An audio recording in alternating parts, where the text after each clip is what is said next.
Yo, yo, get up, nah, I ain't a quitter. Toss me the ball, I'm a really big hitter.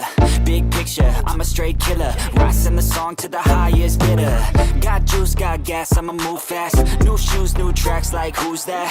I'm new, come back, better than last. Yeah, it's a new me, never gonna look back.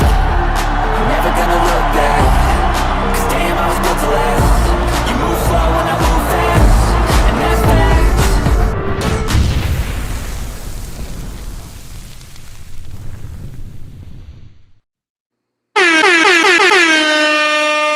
Hello, Bears fans, and what's up? Welcome to Bears on Tracks by Chicago Sports Podcast. I'm your host of the most, and this show is going to bring you the pulse of the monsters of the Midway. I'm your host, Brandon Trackside, and today we're diving deep into Bears football with a guy who's bled blue and orange. He's a former Bears quarterback, a Chicago legend, and now one of the sharpest minds in NFL analysts that you know. You know him from Fox 32 Chicago and as the co-host of Moving the Chains on Sirius XM NFL Radio with Pat Kerwin. Please welcome Jim Miller. Jim, man, it's an honor to have you on the show, bro. How you feeling tonight? Brandon, it's good to be with you again. I like that intro. I like that video. You got it all going on. You even got the chain going tonight. So hopefully the Bears will do that this week in Detroit where they're moving the chains, so to speak. They got to score more points. But you got it going on, my man.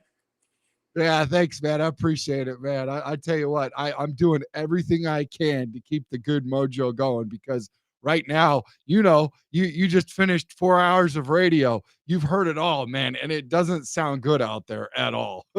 Yeah.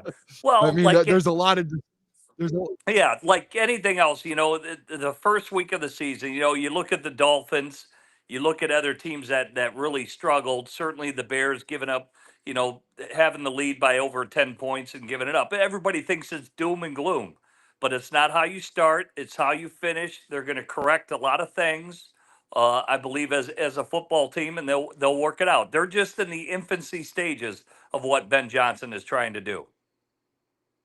Yeah, and it doesn't happen overnight. I mean, for me, you're the pro, so you could break this down a little bit more. But I mean, help me out here because I almost feel like right now, it feels like we're in preseason game, or we were in preseason game number 4 because they've cut it back. There's not a whole lot of repetitions there. I mean, as a former NFL quarterback, how many reps are you really getting inside of those preseason games, Jim? And then they've been slowly but surely taking games away. And I've even heard on your show with you and Pat where you guys project that it potentially might end up being a 2-game preseason and then turned into an extra game into the regular season.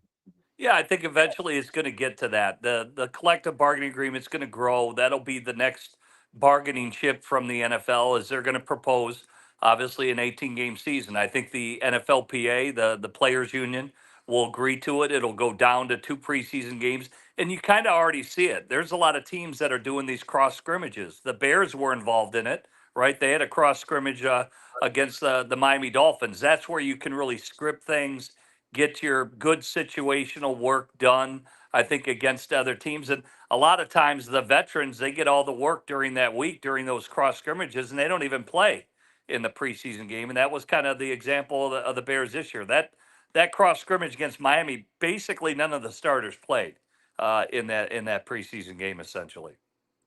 Yeah, I mean, it's to a point now where like you don't get a whole lot of familiarity. You can how do you guys say it on the show? Like install certain things, but it's really vanilla. It's not what you're going to do in an actual game against live fire instead of friendly fire, if that makes any sense, right? Yeah. Well, I think for Ben Johnson, it's, like he was, like, say, for Caleb Williams, that's how I described it. Caleb Williams was learning through a fire hose. There's a lot of ground that Ben Johnson needs to cover, and it didn't look pretty early. I did a couple of, scrimmages up there, or a couple practices, excuse me, at training camp, and it wasn't pretty because Ben's trying to install everything. And then as it goes along, he's scaling things back, for the season. Hey, I think he understands this concept.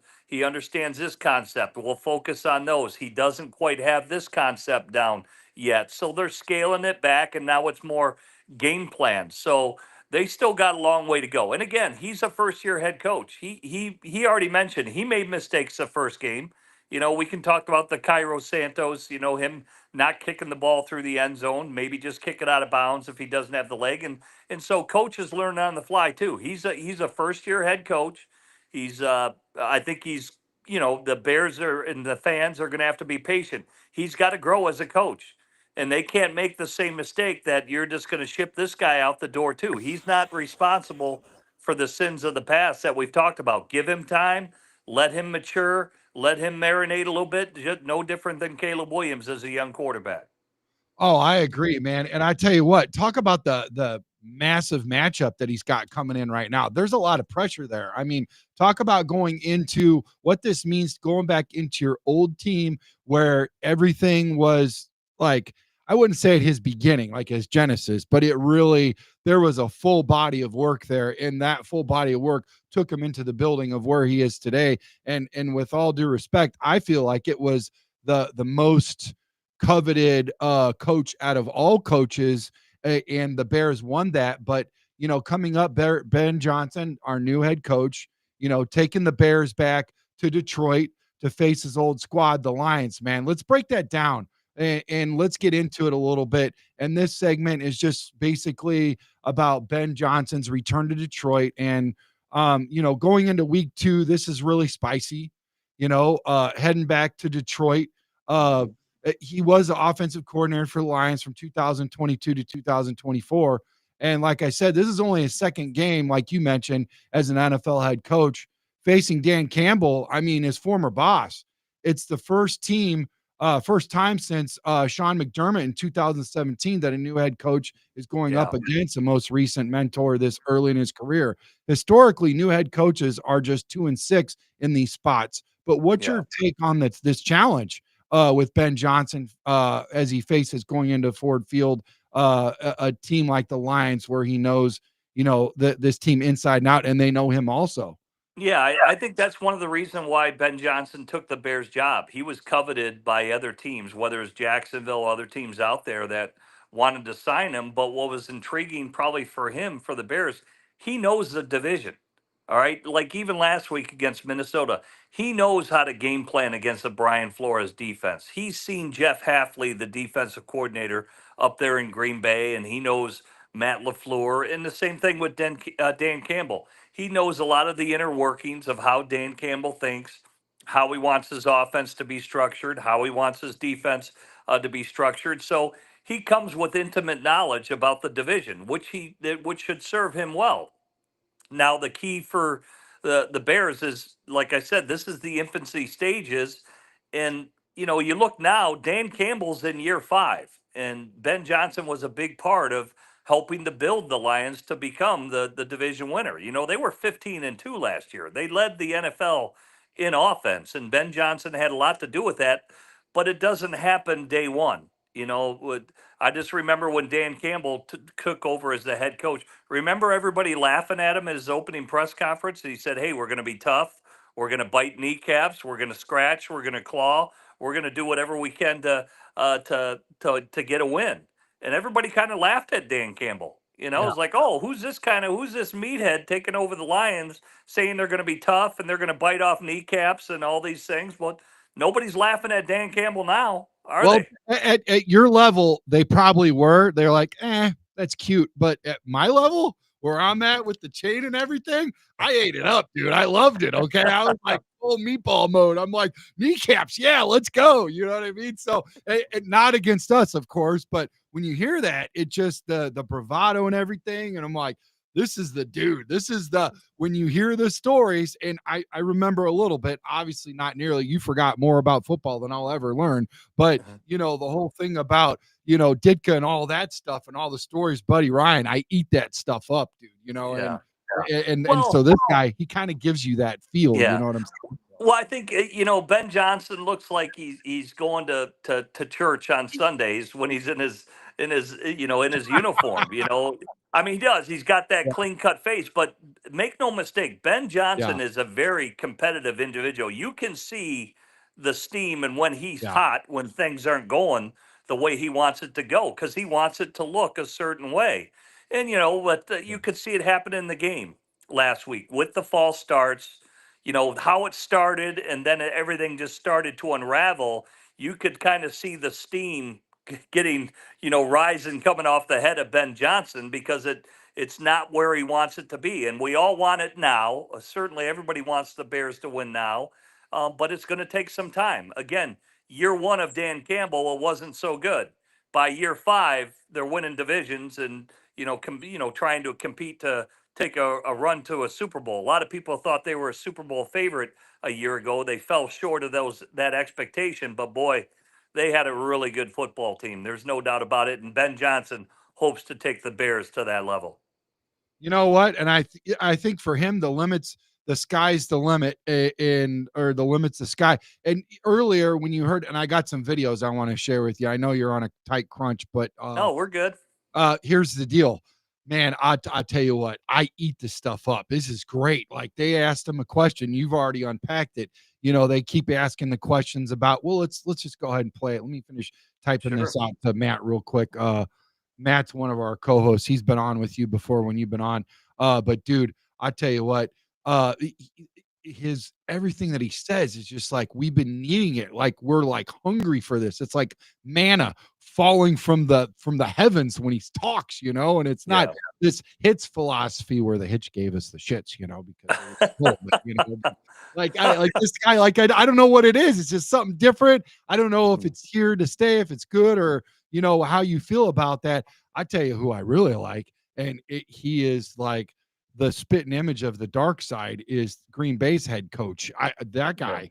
Yeah, I mean, when he got fired up last night, I was like, that's awesome, So I like that type of head coach. I don't know about you as a former player. Do you enjoy that, or are you more like the Lovie Smith type? Yeah, no, I do. I like a head coach that kind of somewhat. Yeah, I want him to be cool and level headed during the game, but I want him to show his emotion. He needs to let players know, certainly when that's not good enough or when things aren't going the way they need to go. Whatever he's got to do, whether it's putting a red hot poker where it needs to be to get guys going, he's got to be able to motivate and lead men. There's no doubt about it. And I think there's a lot of great coaches in the NFL, and everybody has their own style. I think we've seen coaches that are pretty laid back, that maybe run it more like a country club. Other coaches are hard disciplinarians, and every team's different. Normally, if you have a veteran team, you probably don't have to be hard on your team. Guys Yeah. have learned they're pros. That's why it stands for pro football. Is they're professional and they prepare themselves. Maybe if you got a younger team that really doesn't know yet, you're probably going to be harder. You're going to be more disciplined. But right now, what Ben Johnson's trying to do, he has to be hard. He has to be disciplined because he's laying the foundation of what's to be expected. There's got to be a standard somewhere. And so, in order to do that, you've got to be kind of forceful with it. This is what I expect. Nothing's ever going to be perfect, but there has to be a level of expectation, of accountability, that you've got to do your job in what I'm asking you to do. And again, it takes time. Rome isn't built in a day, just like it took the Lions 5 years to under Dan Campbell to get them to where they're at. So just give Ben Johnson some time. I think he's on the right path. I really do. Hey, you know what? I agree with you on two accords. And one is that let's not rush the process. But I think you understand where we're all coming from as a fan, especially like some of the 85 Bears you talk, and they're like, oh my God, they've waited so long for a good team. And you tell them to have patience. And it's like, how much patience, but Yeah. new coach, new installation, like you said, all this kind of stuff. And just gotta trust the The, process. It's, the it's a Bears reboot, have right, the Jim? Bears have gone through 9 head coaches, I think, since whatever it is, 2000. Yeah. That's one every 2 years. I mean, Yeah. that just really can't happen. You It's can't hard. build any stability if you're going to keep on changing the coach, changing the quarterback. There has to be continuity. There has to be stability at some point. So they've chosen this young coach. Give him time to grow, and it can't be 2 years. It's got to be more than 2 years for him to accomplish what he's trying to do. And some of his numbers are staggering. I mean, they're awesome and rightfully so. And this is what we've needed, right? Because you always see yourself, Jim, you see we go defensive minded for a coach one time and then offensive and back and forth. Now we're back on the offensive side, because of the hits and all that. But here's the deal about Johnson's offense, man. Electric top 5 totaling and scoring offense every year, 2024, leading the NFL with 29 points per game and 395 yards per game in that span. But in week 1, Detroit looked flat, man. Scoring just 13 points and gaining 246 yards against Green Bay. How much do you think of that was Johnson's absence as their OC, and what can he take from this time in Detroit to outsmart them in this week? Do you think like he's got the upper hand, or is it a little bit of both? Yeah, I think it's a little bit of both. The Bears are still learning what he wants to do offensively, especially a second-year quarterback in Caleb Williams, who, Ben Johnson came into Chicago. He said, "Hey, we're starting from ground zero. Steps were missed last year with Caleb. He has a certain way how he wants his offense run, and Caleb needs to learn he wants his offense to be run, Yeah. and he's got to be able to do that because, again, there's got to be a standard." As for Detroit, yeah, play callers matter, in my opinion. In my experiences in the NFL, I've been with some pretty shitty play callers. I've been with a lot of good ones too.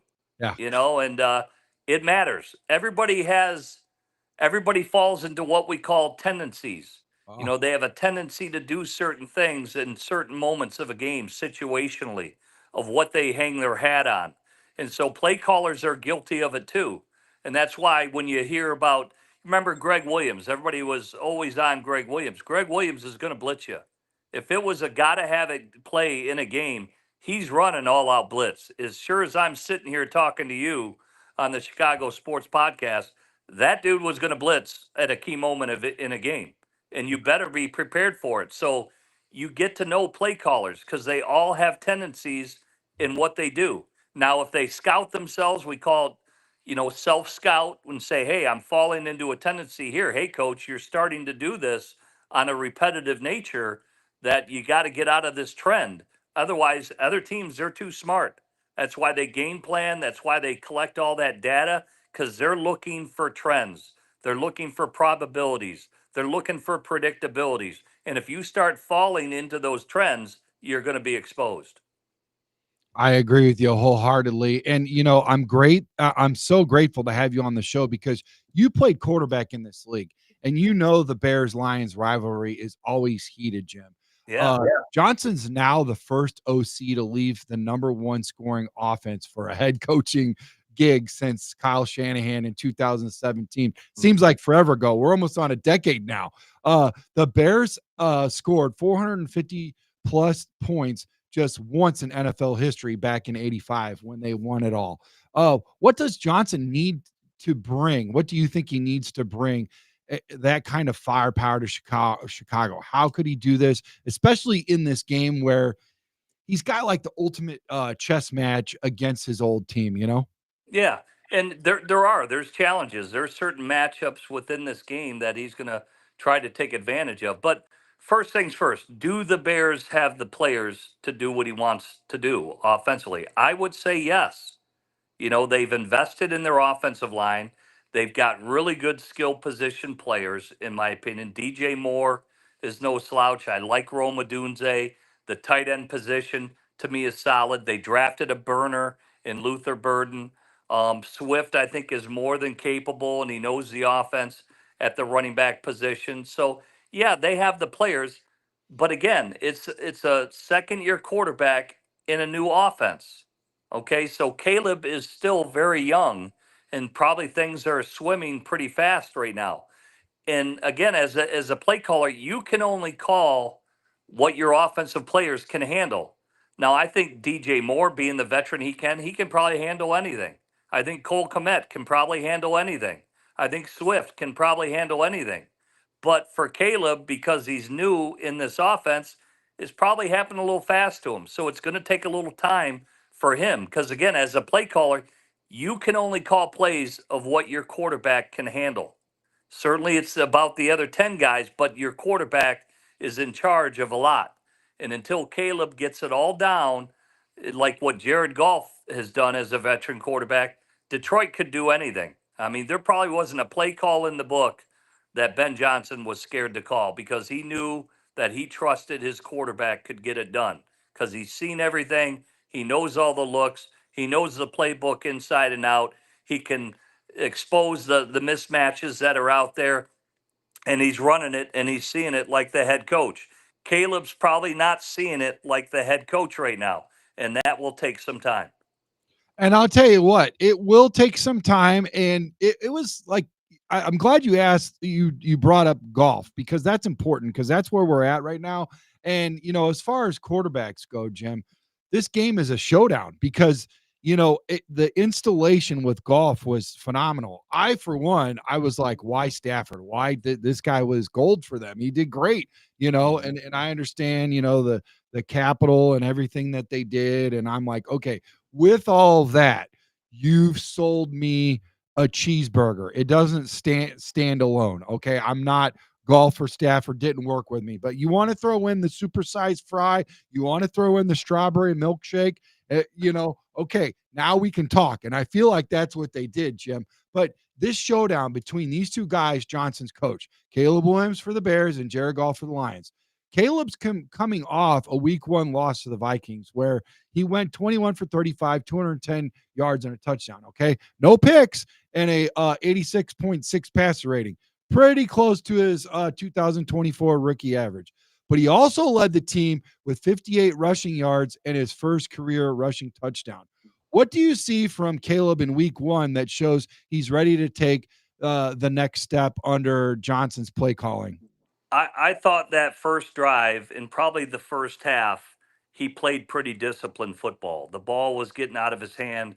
I mentioned on air in the Fox 32 post game after the whistle that if you noticed, all those plays were underneath center and they were all basically play action passes. And what that does after the fake and you hit the top of your drop, you really just have to hitch and throw. So he diagnosed where to go with the ball, and the ball was out of his hand. To me, his issues were more in the shotgun. It slowly deteriorated after the first half, and a lot of it wasn't all him. They didn't stay on schedule, which affects the offense. He had the false starts and things that kind of shot them in the foot. The intentional grounding by Caleb that led to a 3rd and 30. That can't happen by Caleb. So it slowly deteriorated. So it's got to stay more consistent from my view. So he started so strong, but when things started to go awry, he struggled, and it was the whole offense that was struggling. And again, I think a lot of it is part of being they ran their script to start the game. They knew it like the back of their hand. Then they started to go off script, and everything started to crumble a little bit. And that'll get more steady, I think, as the year rolls along. I couldn't agree more. I think repetition led to retention. I know how important that is. But now listen, on the other side, golf's had a lot of repetition, man. He's been a machine under Johnson from 2024 or 2022 to 2024 ish. He led the NFL with 13,642 passing yards and 96 touchdowns with a 102, almost a 103 passer rating. But in week one, he struggled also 31 to 39 for 229 yards, one touchdown, one pick, and a red zone interception, which was rare for him. Do you think Goff's week one performance was a blip, or is life without Ben Johnson going to be a real adjustment for him and the Lions offense?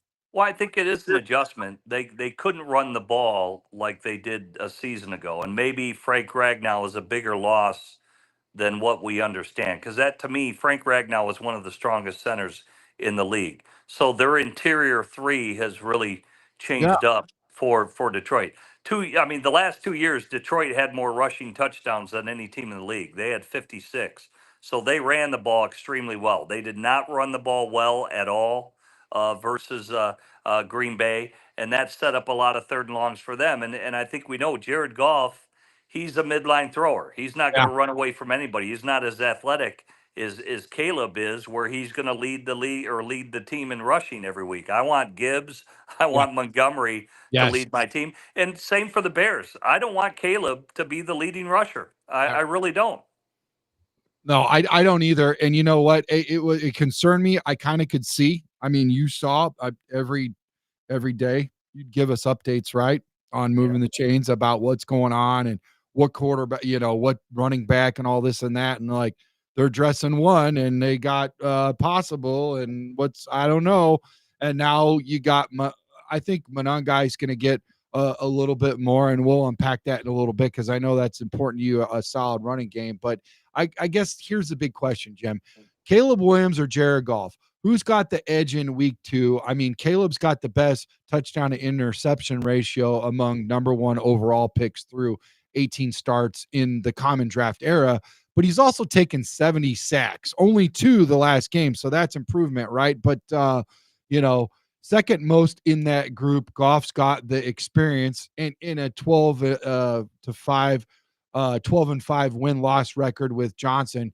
Who's the better bet to shine in this matchup, and why do you think so, man? Yeah, you would say Jared Goff, right? He's been in the same system. It Yeah. is still, even though Johnny Morton has taken over as the OC, it's still the same system there. So they Okay. know what they're trying to accomplish. He knows his weapons. I would think, for Caleb, he's still learning some guys. He's still learning Loveland, his new tight end. He's learning how guys in new plays and how they're called and how they're coming out of their breaks and what Ben Johnson is asking. So they're probably the reactionary time is slowed, in my opinion, for Caleb Williams.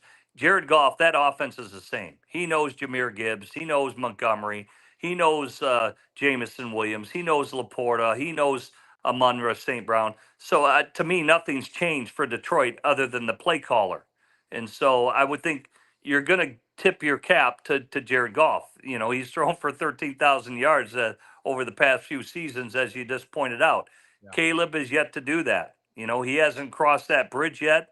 It's still in the early stages, but he's capable of so much. He will get there, in my opinion. He's too talented of a player not to. It's just going to take a little time, and they're going to continue to install, and it'll start to get rolling, in my opinion, by week 6 or week 7.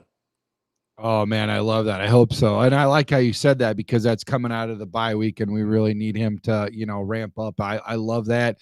And I feel like the offensive line, especially with the run blocking, is going to start to take off at that point. It's for me, at least, not at your level, but for me, it was easier to pass block than it was to get to the run blocking. It took a little while for us to function as a group, if that makes. But all right, so Jim, let's get real about week 1, okay? The Bears dropped a heartbreak to the Vikings, right? Blowing 11-point fourth quarter lead, the first time they've done that since week 15 of 2023 against Cleveland, right? So Yeah. Chicago's now lost 4 games since 2023 when leading by 10 plus in the fourth, most in the NFL in the history of ever. Is this a sign of deeper issues, or should the Bears fans stay patient, like you said earlier, with a new head coach and a young Yeah. quarterback? Well, I've said they have no choice. They have to be patient. To me, this is not the monsters of the Midway defense. Granted, they didn't come into the game full strength. Jalen Johnson didn't play, and T.J. Edwards didn't play, and Kyler Gordon didn't play. But they're Are they all you- back, Jim? Sorry yeah, to cut you off. I don't think Kyler Gordon's not going to play this week. Jalen Johnson should be back, from what I understand. T.J. Edwards Oh should be wow. back. Well, So those that's the two, case in point. Look how yeah. Noah Sewell got beaten like a drum by Aaron Jones of Minnesota. If T.J. Edwards was in the game, that's not going to happen. That was just a young player who didn't diagnose the play correctly, and that was a matchup, mismatch in what Kevin O'Connell diagnosed. But T.J. Edwards back, to me, that doesn't happen in this game. But the reason why I say that is I like what Dennis Allen did, but they still, have a ways to go defensively. To me, the strength of their defense is their secondary when they're healthy. All right. JJ McCarthy, he kind of was the second coming of Fran Tarkenton that fourth quarter. Yeah, I think we all agree. with that. So, Wow. can the Bears defense close out games? I don't think they're there yet. The Bears offense has to score points. Again, I keep on saying this whole offseason, the NFC North had scored more points than any division in all of football. You just Wow. mentioned the Lions had 450 points, for God's sake. I mean, Yeah. they were ridiculous last year. It's So ridiculous. you look at Green Bay. Green Bay just put up 28 on or 27 on Washington. Jim, So Jim, you I'd have like, to be able to score points, and the Bears didn't score enough points. Think about it. Nishan Wright scored a touchdown. I mean, take away those points, the yeah. Bears didn't score enough. No. And I'd like to add to your point also too, if I could, that the thing about it is we forget they were doing that at a clip with backups. I mean, it was ridiculous. It was like you forget how many, it was a 14, 15. I mean, it was a lot of injuries throughout the season. Yeah. And guys were gone, and it was just like we forget to realize that they had second stringers, third stringers, and probably guys off the practice squad coming up. And I mean, like you said earlier, case in point, Ragnow, starter, center, every snap as long as Golf's been there. Zietler, I don't know how you feel about him, and Skipper, right? Well, The if they knew Ragnow was going to retire, they should have re-signed Zeitler. You're right. If yeah, they knew at all that Ragnow was going to retire, you can't lose both those guys, right. in my opinion. So Yeah. that was a mistake by the Detroit front office losing both of them. Yeah, and then that Skipper, like you said, you guys have said before on the show, right? They install 3 tackles at some point, and Yeah. it's important for the Lions to have that. And now that guy's gone too, and it's just like you could tell up front. And that here's the interesting thing, Jim. I've looked at, and I don't know if you see it the same way. Correct me if I'm wrong, but you look at us.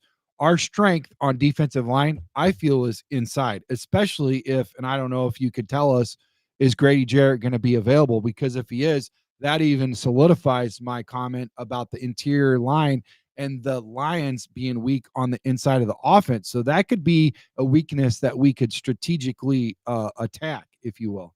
Yeah, the Lions last week, think about Green Bay. They traded away one of their better run stuffers in that trade for Micah Parsons and Kenny Clark.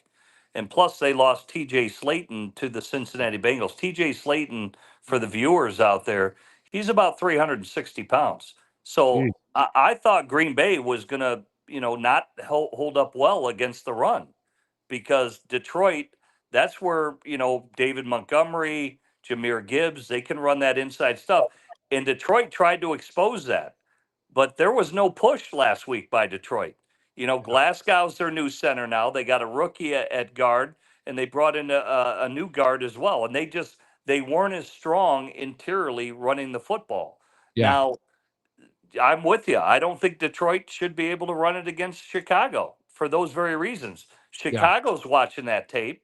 Right. It's not like Green Bay, last year. That's probably the best they were at stopping the run. They were a top 5 run or top 5 defense a season ago, That's and a good that's the point. best they've stopped the run.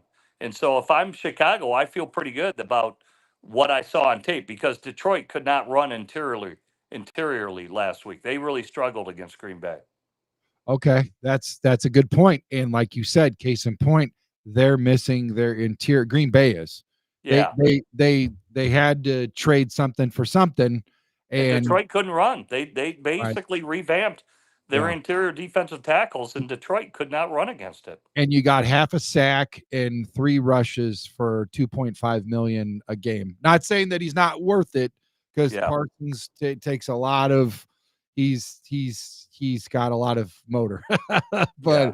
somebody we got to worry about this year for sure. So, sir, if you're watching, we are game planning for you. We're not taking you lightly, okay? So, but here's the deal: the Lions didn't look much better either. I will say it. You just said this earlier. Getting smoked by 14 points in Green Bay, their second straight loss by that margin, if you count their playoffs exit last year. They averaged just 3.8 yards per play, the fewest since 2025, before Johnson was their offensive coordinator. Detroit hasn't lost back-to-back regular season games since 2022, and they're 11-4 after losses since then, averaging 401, almost 402 yards per game. Are you hitting the panic button for the Lions, or is this just a week one hiccup? Do you think that they'll get better? Yeah, I think they'll get better. They've got a good roster. Dan Campbell believes it's the best roster they've fielded. I don't know if I agree with that, but the Wow. coach said it. So maybe Yeah. he's, you know, You he's gotta say feeling that it. probably overall their 53-man roster is probably the best it's been. I got to believe. I don't think they're better without Ragnow, but it's their week, it's their first home game. The Ford Field's going to be nuts. There's no question about that. The Bears are Sure. coming in there where the Bears at their home field had a bunch of false starts. How is that offense of the Bears going to handle the crowd noise? I think the Bears fans out there, if they couldn't handle it even in their own stadium, they've got to be able to handle it on the road in Wow. basically a warehouse is what Ford Field is, and it's going to be crazy. Lions fans, I've never seen anything like it, and I've lived here my whole life in Detroit of how rabid these fans are about the Detroit Lions, and rightfully so. They haven't won in forever, and so they're going to be jacked up. The Bears are going to have to be ready for that because the Lions are going to be looking to rebound. Dan Campbell, like we said, he's kind of created his standard, and these players kind of just got hit in the jaw, and they will respond. Trust me, they're going to respond, and the Bears got to be ready for that. Well, Amon-Ra St. Brown, who used to be Caleb Williams, USC connection over there, he basically said he does not care. As soon as Ben hits the grass, they are going to chew him out and boo him. And I mean, that in itself, that ought to light a fire. I mean, that ought to get him going. But I mean, there's a lot of energy there, and there's a lot going on. I mean, you've been around the NFL a long time, Jim. Both teams have had high expectations coming into 2025, but they're both 0-1. What's the mindset in the locker room after a loss like this, Jim? And how do you think Johnson and Campbell are rallying their guys for this huge divisional showdown? If you were the fly on the wall, what would you anticipate hearing right now? Well, I think there's more corrections that need to be made on the Bears side, right? That's the first Right. game of Ben Johnson, and like I said, there's a lot to clean up. It's a new system offensively. It's a new system defensively. So they're going Sure. over some of the basic techniques of, hey, this is why we coached it this way. We need you to do this, not do that. So they're still clearing up some of the coaching points that they've installed here this whole off season. For Detroit, it's kind of different. They've already, like I said, all their offense and defense have been installed. It's 5 years in the running. So Detroit already is thinking, well, if you can't do it, I'll find another player that can do it. All right. So they're making their corrections, but they've already got their roster in place that they can, swap out another player in order to get the job done. And so they're further along than what the Bears are. The Bears are doing more coaching, more technique, more install, more, all the things of laying the foundation of this is how we want it done. When Detroit's already got it on record from history in past games, even a year ago, that this is how we did it last year. This is how we need you to do it this year. So they know what the standard is already there in Detroit. So to me, their corrections will be a lot quicker, a lot more seamless when the Bears are doing a lot more coaching from what they're trying to do. Yeah, you know what? I like what you said, and I think Ben Johnson is totally, as far as coaching goes, he is totally over last week against the Vikings. Let's pay attention really quickly to what he said in the press. We're going to show some videos now. Let's take a look at this one right with his press conference today. I want to ask about the end game kickoff thing one more time. Man, can we go on to the next game? I'm still on the. With the new rules, when it doesn't land in the landing zone, it's a dead ball, right? Mm-hmm. So theoretically, could you just kick it anywhere, just Short. the 20 and the clock would have stopped? Mm-hmm. Was that considered at all? Yeah, it was. Yep. And Listen, last time I'm going to bring up last game, okay? Yeah. I got greedy and I wanted the extra 5 yards. That's why we tried to kick it out of the back of the end zone. Simple as that. Okay. Man, I'll tell you what, he says it. he calls it like he says it. You know what I mean, right? Because as soon as he sees it, he's like, "Hey, listen, let's move Yeah. on." I like that. He's got that approach. Like, let's move forward. Let's get on it. But he I takes mean, what ownership. is it? Yeah, I like that. He takes ownership. Hey, I got greedy as a head coach. I wanted the extra 5 yards. We're past that now.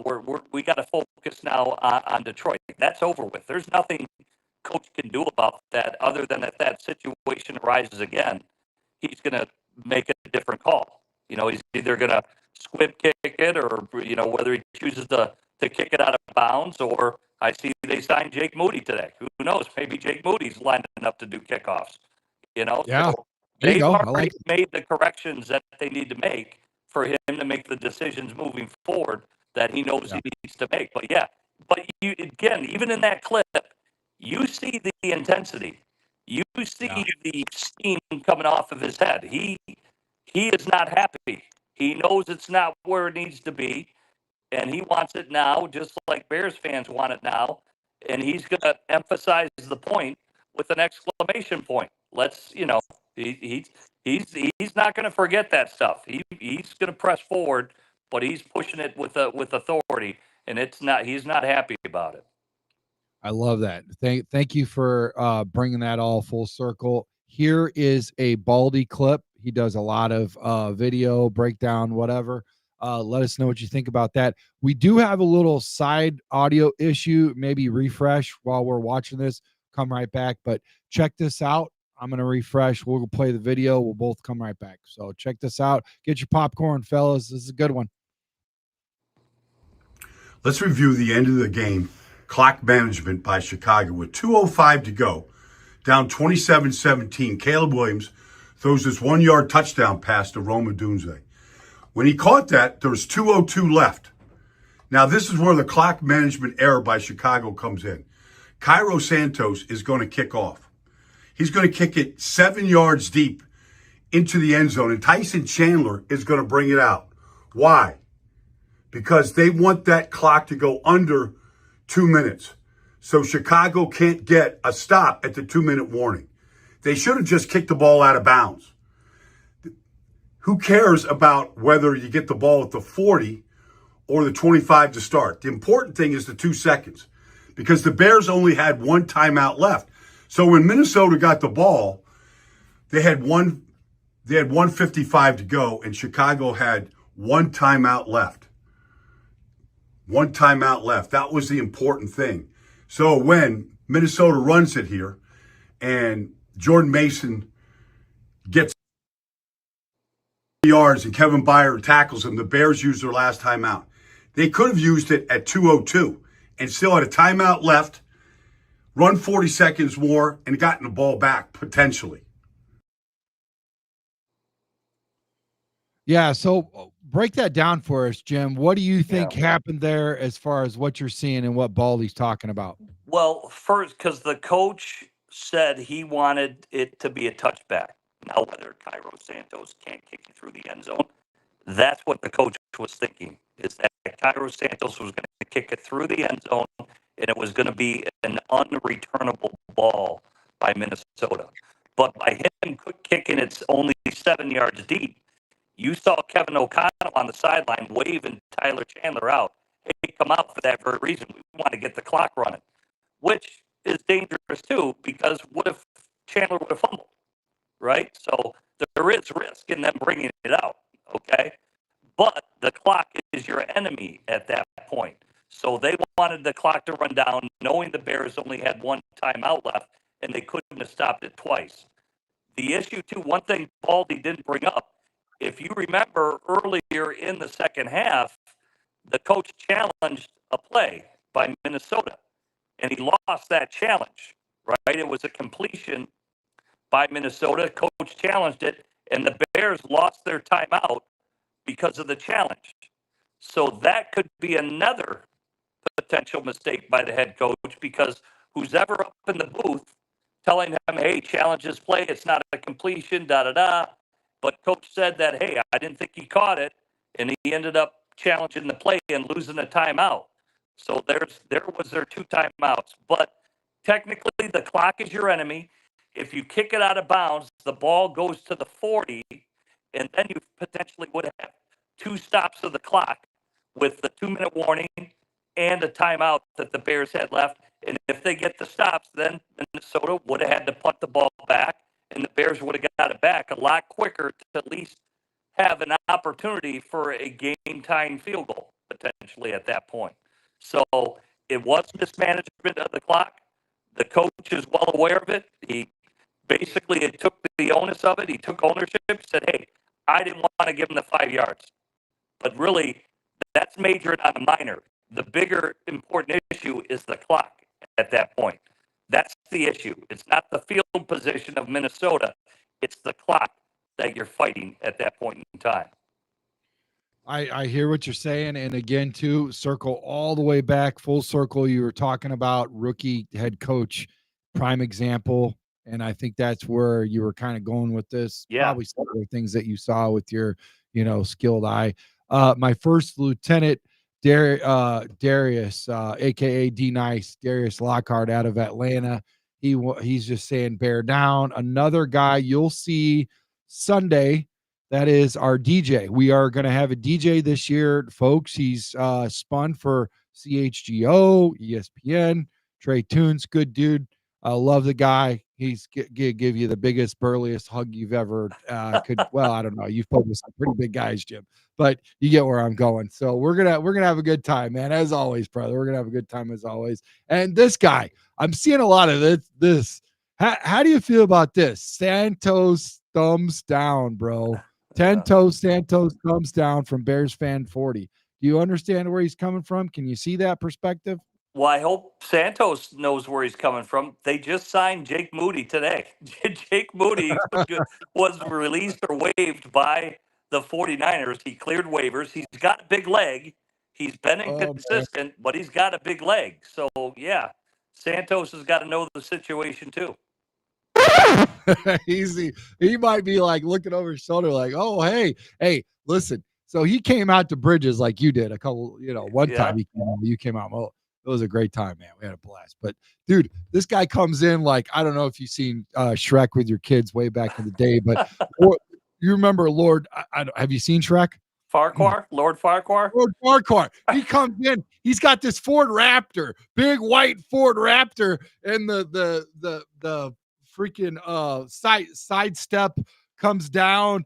As soon as he opens it up, it comes down, and then it's like a transformer, and he comes down, and then he hits the ground, and all you can hear is, and I'm like, whoa, what the heck's going on here? Like, he just made that truck look super big, I'm like, that's got to be Santos, So, oh man, it was a trip. A nice truck though, really nice truck, Yeah. But anyways, let's get back on track. I do want to share with you another Baldy clip, and this is a little bit about Caleb. He does say, hey, he's not a quarterback guru, but this is what he's seeing, okay? Minute 16, get your popcorn, folks. This is a good one.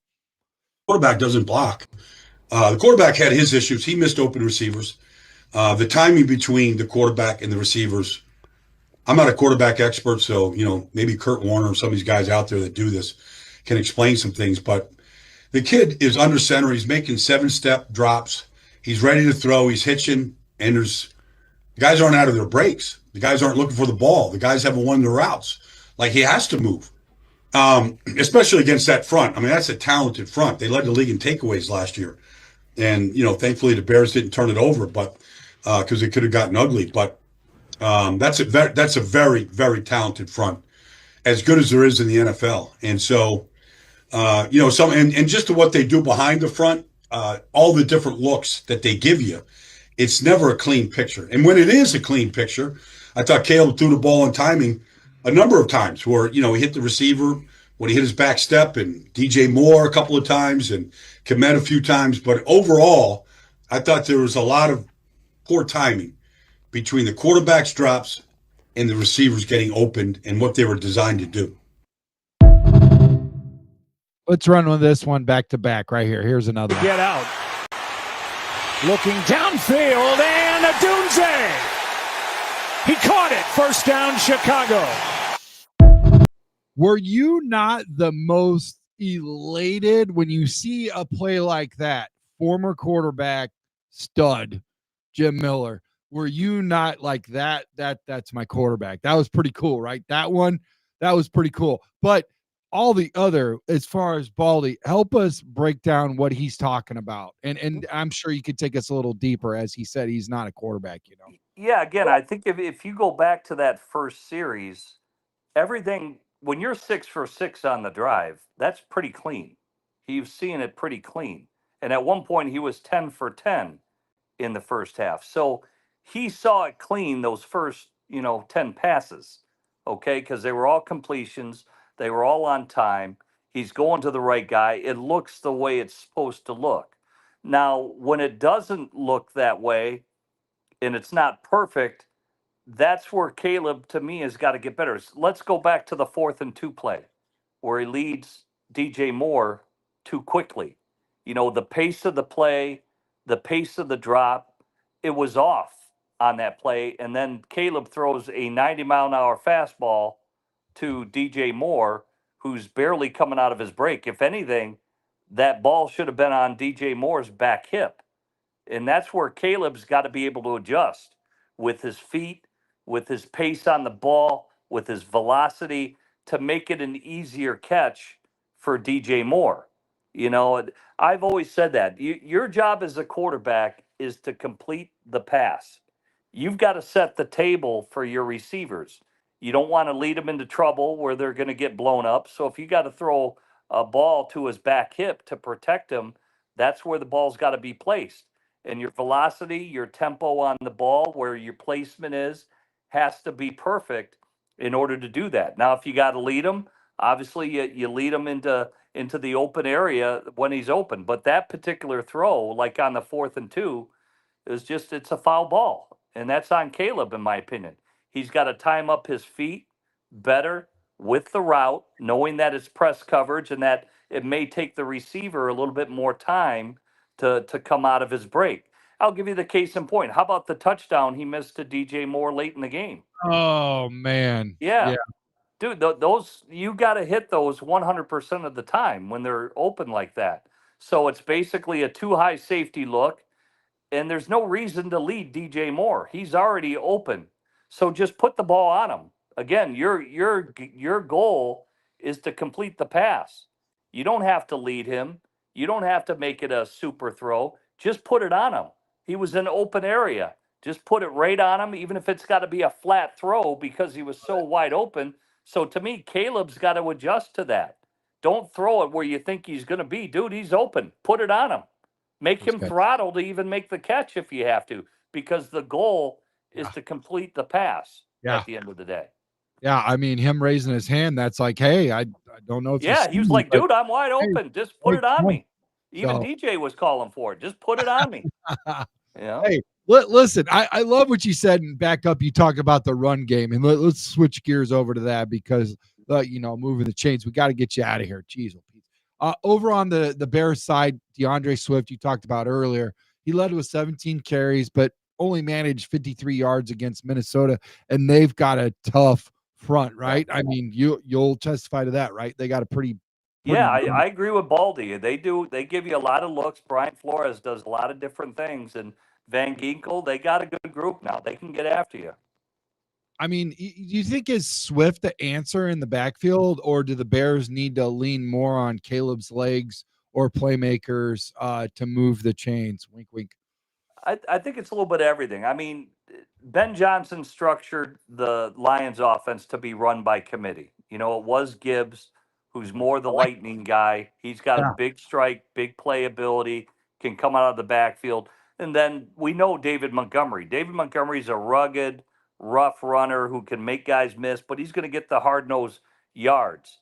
Now, Swift is kind of a good all-around back. He's not a bully that's going to run you over. I think we all know if Roschon Johnson is healthy, they want him to be the bully, but he hasn't been healthy. So maybe that's Monangai. Maybe Monangai can be the bully to get the tough yardage. Because to me, Swift has always been better in space. Catching wide routes, angle routes, take the edges in terms of, stretch 9, stretch 8 plays. I don't think he's a bully in terms of the interior run game, and I think that's going to be something that's got to be tapped into by the Bears. Now, whether that's Monangai, whether that's Roshan Johnson, who they've drafted at times, he's shown flashes, but he's been hurt half the time, and that's problematic. They need to solve that. I agree, and I tell you what, who's that third guy? I listened to your show. You're like, you guys were talking about that third guy that they like at running back on Detroit. Especially Shoot, his name's escape. Oh, what the heck is his name? Penny Sewell likes him, and their other guys Yeah, up there. because dude, the guy reads the holes perfectly every single time. The Yeah. the coach said if they were to cut that player, that basically there would be a mutiny on the bounty. That's how much the O-line loves this guy, because every time he reads the blocks correctly, he's patient to the hole. When he's got to accelerate, he accelerates. He's always blocking and doing the chip blocks correctly the way he's supposed to. So he knows his assignments inside and out, and he executes them to a T. And if you do that, I mean, your O line's going to love you, man. They'd love you because the blocks, the tempo of the play, it's how it's supposed to be. And when a guard's doing a kick out block and he cuts underneath it, the O line are going to love you when you do that type of stuff, because you're reading the blocks correctly and they're doing their job and they know you're doing your job. And I'll tell you what, it makes the job so much easier. But I had so much that I wanted to unpack with you, but we'll do a lot of that. Listen, this is just an appetizer. Jim and I, we are going to be at Wind Creek Casino. We'll be there early, rolling it all in, packing it all in. We're gonna have a good time. It's right off of 80 and Halstead. Okay, we'll be there at 11 o'clock. It's going to be our pregame show. We're going to be giving away a lot of. Hey, Eric, there's Eric. We're going to be having a lot of fun. Eric will be there. He just won a 65-inch TV over at the game. What game were we at? What game? What game were we watching? Where you won that? That was a Thursday night, right? Yeah, the Thursday night. He freaking. At 60, it was a Samsung too. I was like, nice. Samsung? Are you freaking kidding me, bro? Yeah, can't beat that. Yeah, so he was really happy about that. He gave one. I think the running back that you were talking about was Craig Reynolds, right? Craig Reynolds. That's who I'm thinking of. Craig Reynolds. Yeah. He is like beloved by the Lions offensive line. They're probably just like, I can't wait till they put him in. Once they put him in, they get all giddy, But look, I got to put you on the spot. Man. You've seen these teams, man, up close.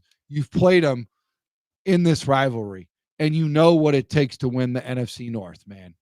Give me your prediction for Bears-Lions in week 2. Who wins? What's the score? And what's the key to victory for the team that comes out on top? Yeah, I think it should be a very close game. I do. I think the Chicago Bears, they're going to correct the mistakes that they have, but it's going to be interesting. Their first time on the road. Can they handle the crowd noise? Can Caleb take command on the road in what's going to be a pretty hostile environment? I think Detroit's going to respond. I think that Detroit is a very good football team. They're further along than what the Bears are. I think it'll be a close game, but I think it's going to be a difficult matchup for the Chicago Bears. I think their offense has to score more points. And if Detroit catches fire, then it's going to be difficult for the Bears to get this victory. But we'll see. I agree, man. And you know what? I had the read all wrong. I was Meatball, of course, Meatball Express, Washington, all the way there. And then the first drive, I was like, Washington is just going to destroy Green Bay. What's love got to do with it? They're going to crush them. And I'm just like, oh, too soon. We're going to have fun. You remember. But here's the deal.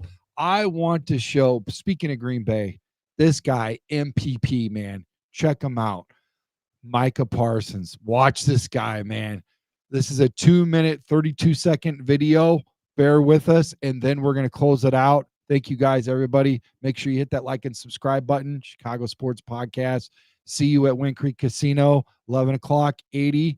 Hang out with Jim Miller and myself, the other guy, Brandon Checks Hyatt. And again, that's off of 80 Halstead at Wind Creek Casino, 11 o'clock. Tell them about those nice leather recliners and the big Jumbotron. It's got to be bigger than the one that's at Dallas, man.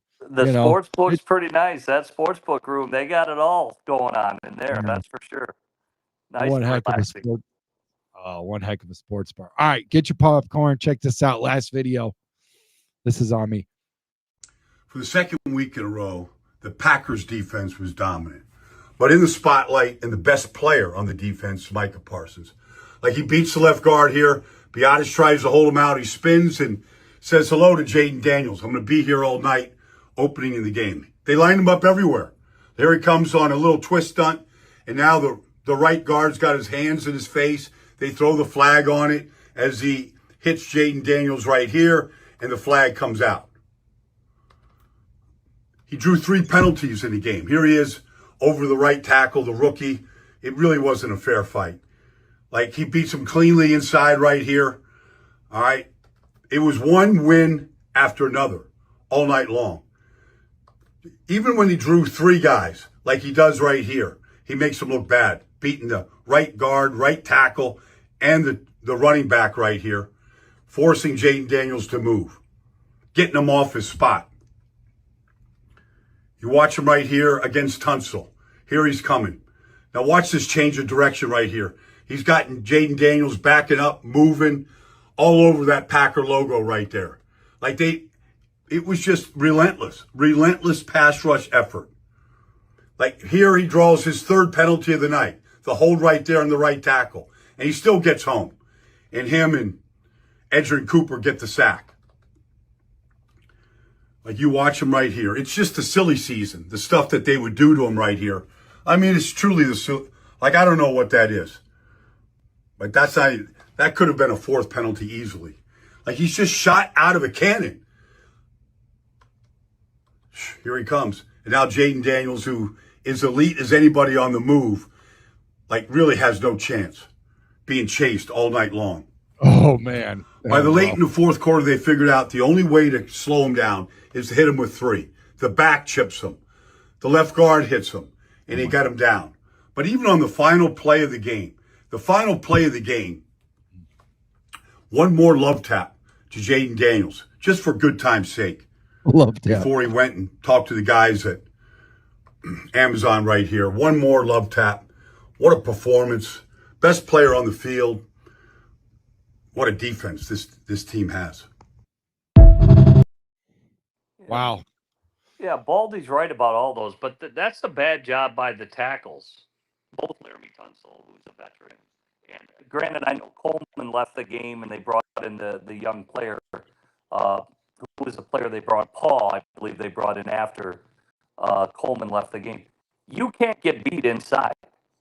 As a tackle, that's the quickest way to the quarterback. So if the defensive end, which is what he was there, you got to be beat to the outside, because that's going to force the longer path to the quarterback.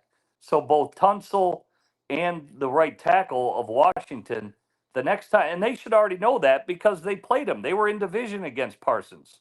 So you can't get beat inside like that, and that's the quickest way to deteriorate the pocket. So that's just an all-around bad job by the Washington Commanders. So when the Bears do play the Packers, I'm just letting the tackles, mainly Darnell Wright and Jones of the Bears, Braxton Jones, that can't happen. You can't get beat inside like that repeatedly, because all those, they got beat inside. When they started to force them to the outside and they chip blocked them, they got them. They had them. So that's something the Bears need to be ready for when they do play the Packers. I agree. I mean, if you have to install that 3rd, tackle, whatever, hold the guy back, chip, whatever it takes, right? If he walls off the inside and say you bring in an extra tackle, where's he going to go? Where's he going to go? If you shut off that inside, he's going to be going out to the net to the other tackle. He's going to be waiting there for him. I love that. So, this isn't rocket science. So, I mean, that's just an all-around bad job by the Washington Commanders offensive tackles, in my opinion. Well, let's not make the Tunes Sunday rocket science, because if we wait too long to get our special requests in, your boy Trax will start humming and singing. And that's what Trey Tunes don't want us to do on Sunday at the watch party at Wind Creek Casino. Because Trey's asking you right now. He says, "Hey, Jim, got any song requests for Sunday? Please help a brother out." Oh, man. Well, I think we got to play a little AC/DC. Are you ready? Right? Right, Trey Tunes? Are you ready, Trey Tunes? So get the AC/DC ready to roll, bro. Dude, you're gonna have a good time. Jim, he had clips.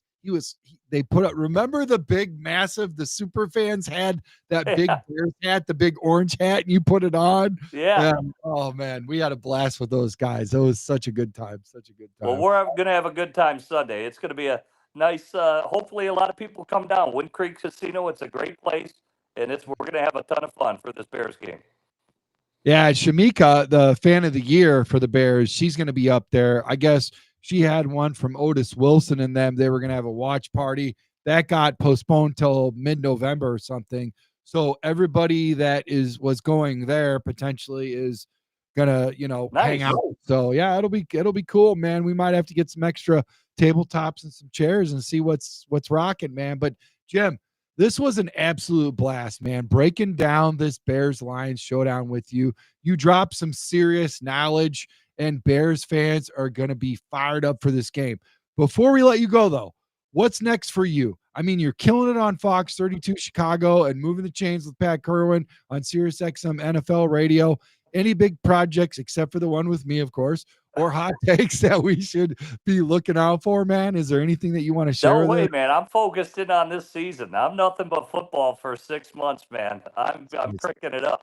This guy's like Ben Johnson, laser focused. Okay, so you're not going to get him off of it. All right, folks, that's a wrap for this episode of Bears on Tracks by Chicago Sports Podcast, man. Huge thanks to Jim Miller, the guy in the building, for joining us and bringing that quarterback insight. Bears fans, get ready for a wild one in Detroit, man. Follow us on all platforms. We're on Facebook. We're on Instagram. We're on XApp. Check us out, man. Hit that subscribe button and smash that notification bell to all notifications so you can see all of our content. And let's keep this conversation going, guys. Bear down, and we'll see you next time. Thanks again, Jim. Yep, you bet.